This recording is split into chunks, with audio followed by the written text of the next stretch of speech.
Bonjour, docteur Essaad Mouloud, merci d'être parmi nous ce matin. Les mines, priorité du président de la République, le président qui a exigé que les projets miniers structurants soient exécutés à la vitesse maximale compte tenu de leur impact sur l'économie nationale. Nous allons en parler parmi les sujets, docteur Essaad, à l'ordre du jour du Conseil des ministres présidé hier par le chef de l'État. Le projet de loi régulant les activités minières, quels seraient, selon vous, les principaux changements qui devraient être introduits dans ce nouveau cadre législatif pour le secteur minier en Algérie, docteur Essaad? Eh bien, il faut savoir que la loi minière a connu un premier grand remaniement en 2001, puis par la suite il y a eu un deuxième vers 2014, et cette fois le remaniement actuel s'inscrit dans toute une politique qui inclut une réactivation de plusieurs projets miniers, que ce soit des projets structurants, bien des projets de prospection et d'exploration. Donc les principaux points qui seront abordés par cette réforme, ça sera plusieurs chapitres. On pourra parler du cadre institutionnel, de la place des principales agences d'exploration minière ou bien des agences de régulation minière. Il y aura aussi plusieurs aspects relatifs à la promotion du secteur minier, à l'investissement minier, comme par exemple la place des acteurs privés, des acteurs publics, ou bien la place de l'investissement étranger. Il y a aussi tout le volet incitatif d'un point de vue fiscal et douanier. On attend beaucoup de changements, surtout afin de promouvoir la recherche et la prospection minière, et aussi tout ce qui est environnemental, car il faut savoir que les projets miniers, ce sont des projets extrêmement impactants d'un point de vue environnemental. Donc on espère que la prochaine loi qui sera promulguée très bientôt va prendre en charge avec beaucoup plus de détails les aspects environnementaux, afin que ça ne soit pas des obstacles aux projets miniers, mais plutôt tout un programme à mettre en œuvre lors de l'évaluation. Donc on devrait parler des protections des mines qui criminalisent toute exploitation, docteur Essaad? Au fait, à travers le monde, nous sommes en train de vivre un changement de paradigme où la prospection minière inclut dès le départ des méthodes de prédiction environnementale, c'est-à-dire qu'on évite au maximum de laisser ça en utilisant le terme impact. On ne parle plus d'impact, mais vraiment de gestion intégrée des aspects environnementaux lors de la prospection minière. Et c'est vraiment quelque chose qui est inclus dans toutes les nouvelles lois minières à travers le monde, des grands pays miniers comme par exemple l'Australie, le Canada ou bien le Chili. Et on espère que ça sera intégré cette fois-ci. On espère également. Le président de la République a insisté, docteur Essaad, sur l'importance d'utiliser des technologies avancées pour surveiller et exploiter les mines. Quelles sont ces technologies? En quoi peuvent-elles améliorer l'efficacité et la rentabilité du secteur minier? Au fait, les nouvelles technologies, que ce soit les technologies qu'on utilise pour la prospection ou bien pour l'exploitation minière, ont un très grand intérêt dans le sens où les projets miniers, ce sont des projets extrêmement capitalistiques, ils consomment beaucoup de financement. Donc ces technologies-là vont nous aider à prendre des décisions beaucoup plus vite. Je peux citer par exemple le cas de l'imagerie satellitaire qui intervient très tôt dans les projets miniers pour la cartographie, pour la localisation des indices, la localisation de tout ce qui est carte de prospection minière. On peut parler aussi de ce qu'on utilise, ce qu'on appelle les systèmes d'information géographique, c'est tout ce qui est gestion de l'information minière. On peut parler aussi des drones qui connaissent vraiment une utilisation à travers le monde pour ce qu'on appelle les levées géophysiques. Ça permet d'avoir des levées beaucoup plus détaillées. Si on parle par exemple du sud algérien, c'est des zones où on pourra accéder très facilement. On espère aussi que la loi intègre ça pour faciliter un peu l'accès à ces moyens. Pour ce qui est de moyens de type intelligence artificielle, on a aussi des méthodes mathématiques qui permettent de prédire l'occurrence de certains types de gisements, qui va nous aider dans la recherche minière en limitant vraiment les travaux. C'est-à-dire que n'importe quel projet minier qui va être lancé, il sera basé sur vraiment des indices, des informations très pertinentes qui pourront nous aider dans ce sens. Vous avez parlé de l'intelligence artificielle, j'ai entendu que vous avez parlé de drones justement. L'intelligence artificielle, c'est une utilisation accrue à travers le monde à présent. Vous avez parlé des drones. Est-ce qu'on peut parler des capteurs de surveillance pour optimiser justement l'exploration et l'exploitation minière, docteur Essaad?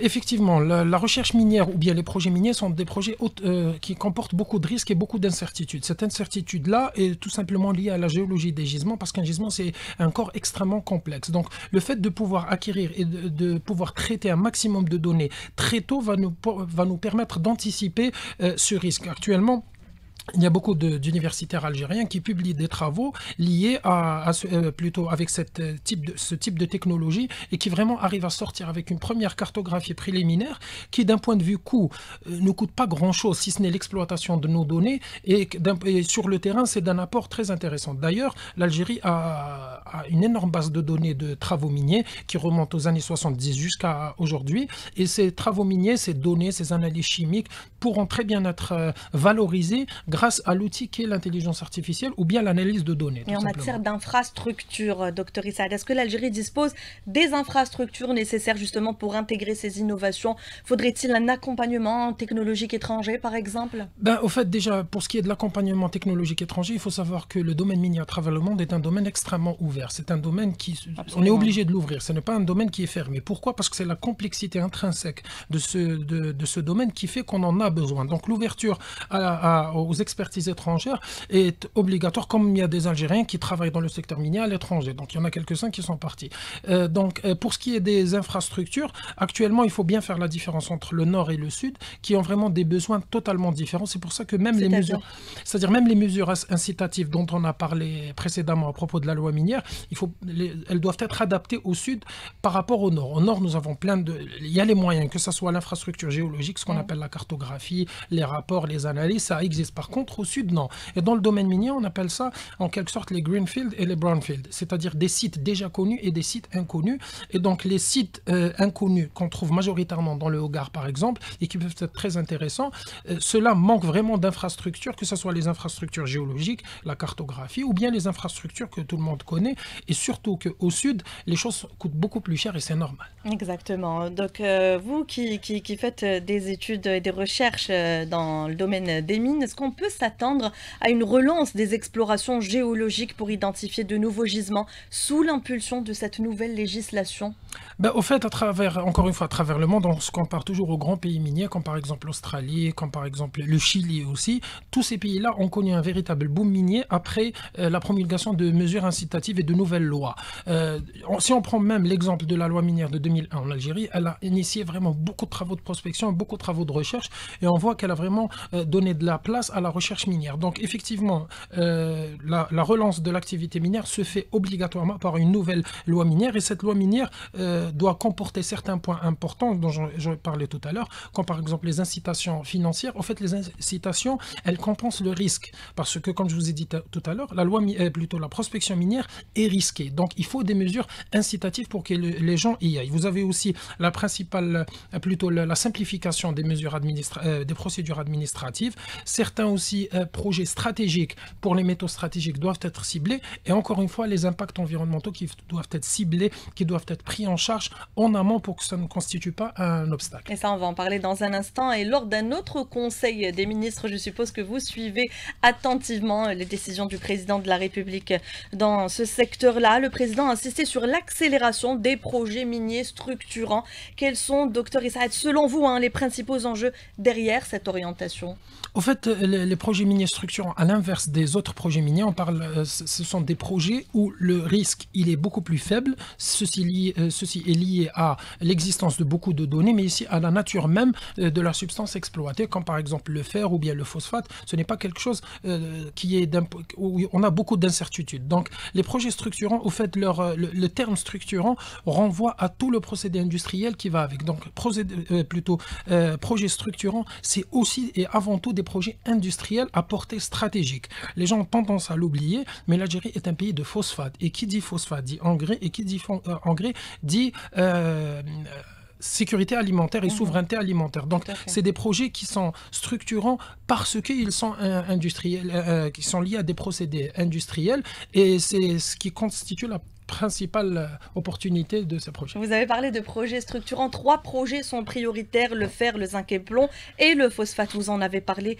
donc respectivement Garaj Bilet, Oued Amizour et Bled El Hedba. Comment évaluez-vous, docteur Issa Had, la faisabilité et l'état d'avancement de ces projets-là? En fait, ça, c'est des projets complètement différent. C'est vrai que c'est structurant, mais chacun il a ses particularités. Donc, si on parle du projet de Garage Billet, c'est un projet qui est connu, plutôt c'est un gisement qui est connu depuis très longtemps. Le problème de ce gisement-là, c'est qu'il se situe dans les confins algériens, donc il est très difficile d'accès.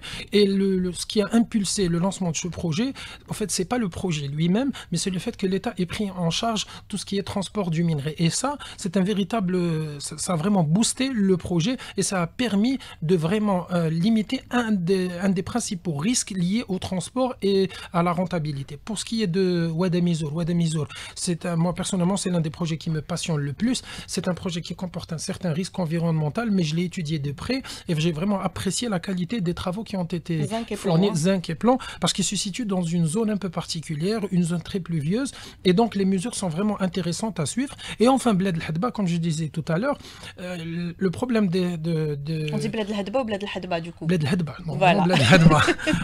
Le problème, Bled El Hadba, la particularité, il faut savoir que le phosphate est une substance extrêmement monopolisée par certaines compagnies dans certains pays. Donc, le terme stratégique renvoie à ce monopole-là. Donc, l'Algérie est classée 3e ou 4e au monde, 4e ou 5e, pardon, en termes de ressources et de réserves en phosphate. Et donc, il y a une place à prendre, mais cette place à prendre nécessite des investissements industriels, car il faut savoir, si on vérifie un peu les données relatives au prix de la matière première brute et au prix des engrais, c'est des facteurs x3, x4. Donc, il est important de lier ces projets miniers à des procédés de transformation industrielle, sinon nous n'allons pas transformer l'essai. Du coup, l'Algérie peut se positionner en tant qu'acteur clé sur le marché mondial du phosphate et des métaux stratégiques, Dr Issa, j'en crois ce que vous dites. Oui, ça dépend des projets, ça dépend des substances.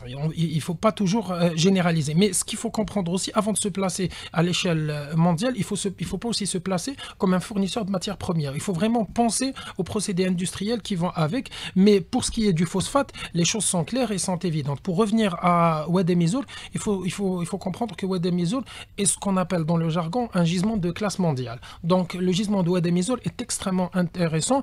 Encore une fois, d'ailleurs, même le projet, je crois que récemment, les études ont été lancées pour l'installation d'une unité de transformation non loin du gisement. Quels sont les obstacles techniques et géologiques qui ralentissent l'exploitation de ces ressources, Dr Issaad? Donc, les principaux obstacles que nous pouvons citer, on va les séparer en à peu près quatre grands volets. Comme vous avez dit, il y a les premiers aspects qui sont les aspects géologiques. Comme je vous ai dit tout à l'heure, les gisements, la géologie des gisements est extrêmement complexe. Donc, c'est vraiment des corps, on appelle ça des corps minéralisés, qui sont extrêmement compliqués à comprendre et dont on va prédire certains paramètres très importants. Donc, il y a des aspects liés vraiment de manière intrinsèque à la géologie des gisements. Il y a aussi la disponibilité des données et des connaissances qui nécessitent beaucoup de temps. Il faut savoir qu'un projet d'exploration minière, ça peut prendre une quinzaine d'années, comme par exemple pour le projet d'Emizour, il a à peu près pris une quinzaine d'années. Pour certains, c'est extrêmement lent, mais pour les géologues qui connaissent le métier de prospecteur minier, c'est la moyenne mondiale pour ce type de gisement, entre 10 et 15 ans. Vous avez aussi des facteurs technologiques liés par exemple à la récupération de la matière première, au traitement des minerais. Ça, c'est des obstacles qui nécessitent aussi beaucoup de temps. Vous avez aussi les obstacles financiers, parce qu'il faut savoir qu'un projet minier est extrêmement capitalistique et aussi extrêmement risqué. Donc, il faut toujours que l'investisseur dans un projet minier ait des sortes de garanties, des mesures incitatives pour augmenter l'attractivité de ces projets. Et enfin, le point le plus important, c'est les points relatifs à la gestion de l'environnement. Ouais, on va en parler. L'Algérie a choisi de ne pas exploiter immédiatement certaines terres rares. Décision du président de la République hier lors du Conseil des ministres pour préserver aux générations futures ces terres rares. Cette stratégie, selon vous, Dr Issaad, est-elle une vision prudente et souveraine si on devait parler d'une exploitation trop rapide qui pourrait peut-être entraîner un épuisement des ressources avant que l'Algérie ne dispose de technologies et capacités industrielles nécessaires pour en tirer une réelle valeur ajoutée? Est-ce que c'est une opportunité manquée face à l'explosion de la demande mondiale? Une bonne chose ou une mauvaise chose finalement? Au fait, si on met ce type de décision dans le contexte général lié à la diversification de l'économie, pour sortir de la dépendance aux hydrocarbures et à la réindustrialisation aussi de plusieurs pans de notre économie, elle ne peut être que pertinente, étant donné que aussi la ressource est encore mal connue et nécessite beaucoup de temps. Et surtout, si on veut lier cette matière première à plein de projets industriels, que ce soit dans le domaine des batteries ou bien dans plein d'autres domaines, ça nécessite beaucoup plus de temps. Et donc c'est pour ça qu'il faut se donner le temps pour sortir de ce schéma d'exploitation qui est la vente des minerais comme matière première brute. Et ça, c'est vraiment on limite vraiment le gain pour le pays et pour l'économie nationale. Très bien. Et on insiste sur la valorisation locale des matières premières plutôt que leur exportation brute, n'est-ce pas, docteur Saad? Effectivement, surtout que l'Algérie a une certaine expérience. Si on prend le cas de l'industrie sidérurgique et l'industrie des engrais et des phosphates, l'Algérie a une expérience très, très longue dans ce domaine. On a tendance à suivre un peu l'actualité qui parle beaucoup de métaux stratégiques, de terres rares ou bien de lithium, mais en réalité, l'expérience et le savoir-faire du pays, il est essentiellement dans ces deux substances-là que tout le monde connaît à travers les grands projets tels que Wenza ou bien tels que les gisements dans la région de Bel Ater. Donc effectivement, il y a, comme j'ai dit tout à l'heure, il y a matière à travailler sur les aspects industriels. Et vous qui êtes pédagogue, docteur Saad, l'objectif que l'Algérie maîtrise davantage ces technologies minières, quelles sont les lacunes actuelles en matière de formation et de recherche, docteur Saad? Au fait, à travers le monde, la formation, que ce soit la formation à l'échelle de l'université ou bien la formation continue, dans le domaine minier, ce sont des formations qui ne sont que, je dirais peut-être quasiment à 100% pratiques. Donc les lacunes sont liées à la récession un peu de l'industrie minière dans le pays. Donc il faudra lier tous ces projets miniers à des projets premièrement liés à la formation des étudiants dans le domaine, mais aussi à la recherche et développement qui peuvent vraiment répondre aux problématiques de l'industrie minière. Et je sais, docteur Saad, que vous avez fait beaucoup de recherches sur l'aspect écologique de la chose. Comment conjuguer justement les attentes du gouvernement en matière de rentabilité économique avec les impératifs de protection de l'environnement et des populations locales, docteur Saad?